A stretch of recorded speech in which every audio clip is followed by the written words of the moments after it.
Hi friends, this is your Arul. Welcome back. சரி வாங்க நம்ம வீடியோக்குள்ளே போவோம். நம்ம மல்லி ஏங்க இப்படி பண்ணுறாங்க எனக்கு புரியலைங்க. அவங்களுக்கு என்ன தான் ஆச்சு? நம்ம விஜய் வேணாம், வீட்டை விட்டு வெளியே போ அப்படின்னு சொல்லிட்டு கழுத்தை பிடிச்சி வெளியே அடித்து துரத்தாத குறையா நம்மளோட நாகுவை விட்டு அடித்து துரத்திட்டு இப்போ ஏன் இப்படி பண்ணுறாங்கன்னு தான் எனக்கு புரியல. இவ்வளோ கேவலப்பட்டு அசிங்கப்பட்டு அவமானப்பட்டு ஏன் நம்ம மல்லி இப்படி துடிக்கிறாங்க தான் எனக்கு தெரியல. ஆமாங்க, நம்ம வெண்பா குட்டியை விஜய் கிட்ட கொண்டு போய் வீட்டில் விடுறாங்க. ஏன் தான் எனக்கு புரியல. வெண்பா குட்டியை பேசாமல் அவங்களே வச்சிருக்கலாம்ல. தேடட்டுமே விஜய், இன்னும் தெருவாக போய் தேடி கடத்தெருவு பொட்டி கடை இட்டி கடைலாம் தேடி தெருவு அலைஞ்சி உட்காரட்டுமே. என்ன அவசரம் சொல்லுங்கள். குழந்தைய கொண்டு போய் விஜய்கிட்ட ஹேண்ட் ஓவர் பண்ணுறாங்க. இது நம்ம மல்லிக்கு சரியில்லைங்க. என்னதான் மல்லி க்யூட்டாக அழகாக இருந்தாலும் இந்த மாதிரிலாம் பண்ணக்கூடாது.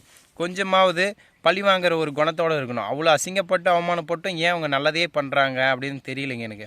ஏன்னா ஒருத்தன் அடி வாங்குறான்றதுக்காக திரும்ப அடிச்சுட்டே இருக்கக்கூடாதுல்ல. அப்படியே அடிச்சுட்டே இருக்க ஒருத்தன் திரும்பினா எப்படி இருக்கும் அப்படின்ற ஒரு ஆக்ஷன் பிளாக்கை மல்லி காட்டுவாங்கன்னு நினச்சா அவங்க காட்டலைங்க.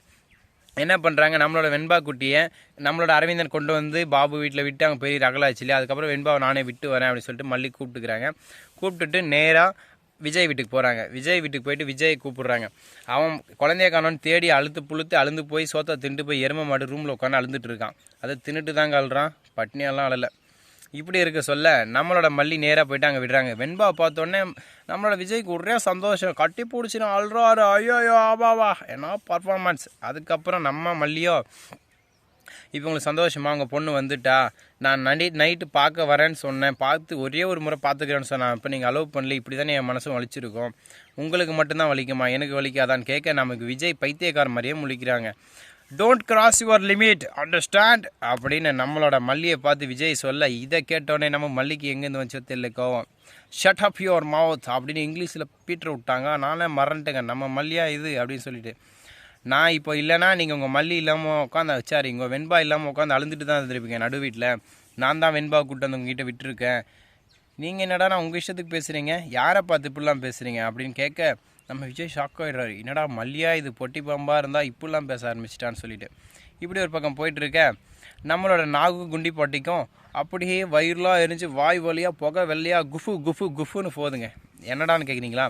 ஆமாம், மல்லி திரும்ப வீட்டுக்குள்ளே போய் விஜய் பெட்ரூம் நின்று பேசிகிட்டு இருந்தால் அவங்களுக்கு வயிறு எரியாமல் என்ன ஆகும் சொல்லுங்கள். ஃபயர் இன்ஜினுக்கு கால் பண்ணலாம் தான் நினச்சேன், நம்பர் மறந்துட்டேங்க. நம்பர் தெரிஞ்சுதான் நான் கால் பண்ணி நேராக அமிச்சு அவங்க வாயிலே ஓசை சொருக்கி தண்ணி ஊற்ற சொல்லியிருப்பேன். அப்போயாவது அந்த சூடு தண்ணி தான் பார்க்க.